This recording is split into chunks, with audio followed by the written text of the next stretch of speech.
Hello friends. Java language सीखने की series में आज हम देख रहे हैं लेक्चर 5 का पार्ट 1, जिसमें हम पढ़ेंगे static members in Java. Static अगर आपने सी प्लस प्लस में भी पढ़ा है तो आपको कुछ फैमिलियर कॉन्सेप्ट लगेगा। स्टैटिक एक कीवर्ड है जावा के अंदर, जिसकी मदद से हम क्लास के मेंबर वेरिएबल्स को स्टैटिक बना सकते हैं। स्टैटिक फंक्शंस को भी बनाया जा सकता है, लेकिन कुछ बातों का ध्यान रखें कि हम किसी फंक्शन के अंदर जो वेरिएबल बना रहे होते हैं, जिनको जनरली हम लोकल वेरिएबल्स भी बोलते हैं, उनको स्टैटिक नहीं बनाया जा सकता। तो static variables in methods are not possible. लेकिन हम क्लास के अंदर एक और क्लास बना सकते हैं जो कहलाती है इनर क्लास, और उसको कर सकते हैं स्टैटिक। अब सबसे पहले देखते हैं स्टैटिक वेरिएबल क्या होता है। स्टैटिक वेरिएबल क्लास के अंदर बनाए जा रहे वेरिएबल्स को स्टैटिक कीवर्ड के द्वारा डिक्लेयर करते हैं। एग्जाम्पल के लिए हम एक क्लास बना रहे हैं, क्लास का नाम रख लेते हैं एग्जाम्पल, और इस क्लास के अंदर हमने एक वेरिएबल बनाया है x नाम का। अब ये जो वेरिएबल है ये इंस्टेंस मेंबर वेरिएबल कहलाता है। आप चाहें तो इसको प्राइवेट कर सकते हैं, प्राइवेट इंट x। अगर हम किसी वेरिएबल को इस तरीके से डिक्लेयर करते हैं क्लास के अंदर, तो वो इंस्टेंस मेंबर वेरिएबल कहलाता है। लेकिन यदि हम डिक्लेयर करते वक्त लिखें प्राइवेट स्टैटिक इंट y, ये जो y वेरिएबल है ये कहलाएगा स्टैटिक मेंबर वेरिएबल। आपने सिर्फ स्टैटिक कीवर्ड लिखा है यहाँ पर, जिसके कारण इसको हम स्टैटिक मेंबर वेरिएबल बोल रहे हैं।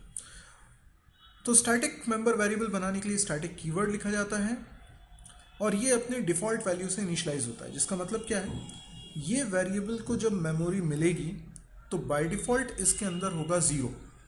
अब इसके अंदर 0 होगा या कुछ और होगा, ये डिपेंड करता है डेटा टाइप पर। जैसे इंट टाइप का कोई वेरिएबल है तो उसमें बाय डिफ़ॉल्ट 0 है, अगर फ्लोट टाइप का वेरिएबल है तो उसमें 0.0 है।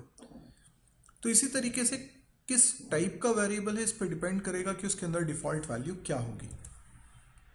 स्टैटिक वेरिएबल्स की सिंगल कॉपी बनती है और ये ऑब्जेक्ट पर डिपेंड नहीं करती है। यानी आप इस क्लास का ऑब्जेक्ट अगर बनाते हैं या नहीं बनाते हैं, इससे कोई फ़र्क नहीं पड़ेगा। y वेरिएबल को एक ही बार मेमोरी मिलेगी, जबकि x को मेमोरी तब मिलेगी जब हम इस क्लास का ऑब्जेक्ट बनाएंगे, क्योंकि ये इंस्टेंस मेंबर वेरिएबल है। इंस्टेंस मतलब ऑब्जेक्ट। तो अगर मैं एक से ज़्यादा ऑब्जेक्ट्स बनाऊंगा तो हर ऑब्जेक्ट के अंदर ये x नाम का वेरिएबल एग्जिस्ट करेगा। लेकिन ये y वेरिएबल हर ऑब्जेक्ट के अंदर अलग अलग नहीं होगा, बल्कि पूरी क्लास के लिए एक ही बार बनेगा।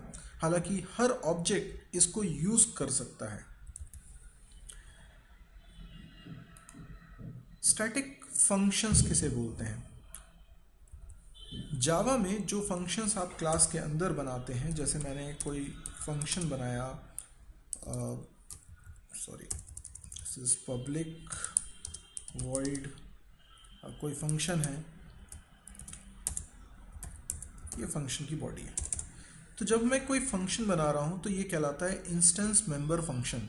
इस फंक्शन को कॉल करने के लिए मुझे इस क्लास का ऑब्जेक्ट बनाना ही पड़ेगा। लेकिन अगर मैं इसको बनाते वक्त स्टैटिक कीवर्ड लिख दूँ तो ये स्टैटिक मेंबर फंक्शन बन जाएगा, और इसे कॉल करने के लिए इस क्लास का ऑब्जेक्ट बनाने की ज़रूरत नहीं है। तो फिर इसको हम यूज़ कैसे करेंगे? हम इसको यूज़ करेंगे क्लास नेम के थ्रू। जैसे मैं मेन फंक्शन बना लेता हूँ,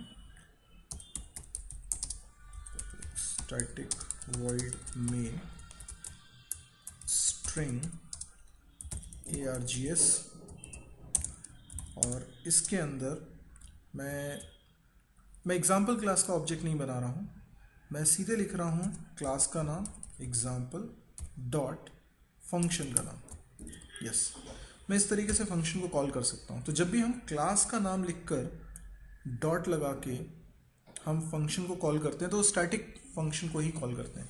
आप नोटिस करिए, जब हम लिखते हैं सिस्टम डॉट आउट, तो ये सिस्टम क्या है? क्लास का नाम। तो ये आउट क्या है? उसके अंदर का एक स्टैटिक मेंबर, राइट। तो क्लास के नाम के बाद जब भी डॉट लगा हो आप स्टैटिक मेंबर को एक्सेस कर रहे हैं। तो static member functions can only access static members of the same class, यानी स्टैटिक मेंबर फंक्शन केवल स्टैटिक मेंबर्स को ही एक्सेस कर सकते हैं। इसका मतलब यहाँ पे अगर आप लिखेंगे x में 5 असाइन कर दो, तो ये गलत है। ये क्यों गलत है? क्योंकि x स्टैटिक मेंबर नहीं है। स्टैटिक फंक्शन केवल स्टैटिक मेंबर्स को एक्सेस कर सकते हैं। इसका मतलब y में असाइन कर रहे हैं 6, ये करेक्ट है। Static function can be invoked using class name and dot operator, जो मैंने अभी आपको करके बताया। Class name and dot operator से आप स्टैटिक फंक्शन को कॉल कर सकते हैं। अगर ये स्टैटिक फंक्शन नहीं होता तो पहले मुझे एग्जाम्पल क्लास का ऑब्जेक्ट बनाना पड़ता, जो हमने पिछले लेक्चर में सीखा था। स्टैटिक क्लास क्या होती है? पहली बात तो ये कि हम कोई क्लास बनाते हैं, क्लास बनाते वक्त स्टैटिक नहीं लिखा जा सकता। दिस इज रॉन्ग, ऐसे नहीं लिख सकते। लेकिन हम चाहें तो क्लास के अंदर एक और क्लास बना सकते हैं। हमने कोई क्लास बनाई, लेट्स से डेटा, और ये क्लास की बॉडी। ये जो क्लास बनी है ये इनर क्लास कहलाती है, क्योंकि क्लास के अंदर बनी है। और इसको बनाते वक्त आप स्टैटिक कीवर्ड लिख सकते हैं, ये कहलाती है स्टैटिक क्लास। तो जो इनर क्लासेस हैं उनको ही स्टैटिक बनाया जा सकता है। तो we can have a class inside a class which is also known as inner class. Inner class can be qualified with the keyword static. अब ऐसे में अगर मुझे इसके किसी मेंबर को एक्सेस करना होगा तो मैं कैसे लिखूंगा? पहले मैं लिखूंगा क्लास का नाम एग्जाम्पल डॉट, मैं इस क्लास का नाम लिख सकता हूँ, क्योंकि ये स्टैटिक क्लास है। इनर क्लास एक स्टैटिक क्लास है। तो मैंने अपनी क्लास का नाम लिखा और उसके अंदर के किसी स्टैटिक मेंबर को एक्सेस कर रहा हूँ, और वो खुद भी एक क्लास है। तो फिर मैं इसके बाद भी डॉट लगा लूँगा और इसके किसी स्टैटिक मेंबर को एक्सेस कर सकता हूँ। For example public static string country equals to India. तो मैंने यहाँ पे लिखा कंट्री, राइट। इसको अगर हम प्रिंट कराना चाहते हैं तो हम लिखें system dot out dot print और उसके अंदर इसको पास कर दें। तो ये क्या प्रिंट कर देगा? ये प्रिंट कर देगा इंडिया, राइट। आप इस कोड को बहुत आराम से देखिए और समझने की कोशिश करिए। ये कोड में मैं सिर्फ ये समझाना चाह रहा हूँ कि हम स्टैटिक मेंबर्स 3 जगह बना सकते हैं। एक तो हम स्टैटिक मेंबर वेरिएबल बना सकते हैं, दूसरा हम स्टैटिक मेंबर फंक्शन बना सकते हैं, तीसरा हम स्टैटिक इनर क्लास बना सकते हैं। फिर हमने ये समझा कि जो स्टैटिक मेंबर फंक्शन होते हैं वो केवल स्टैटिक मेंबर्स को ही एक्सेस कर सकते हैं।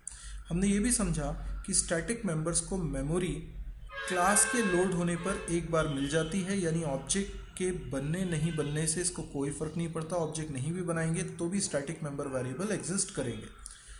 इनको एक्सेस करने के लिए, यानी स्टैटिक फंक्शन को एक्सेस करने के लिए हम क्लास नेम और डॉट ऑपरेटर का इस्तेमाल करते हैं।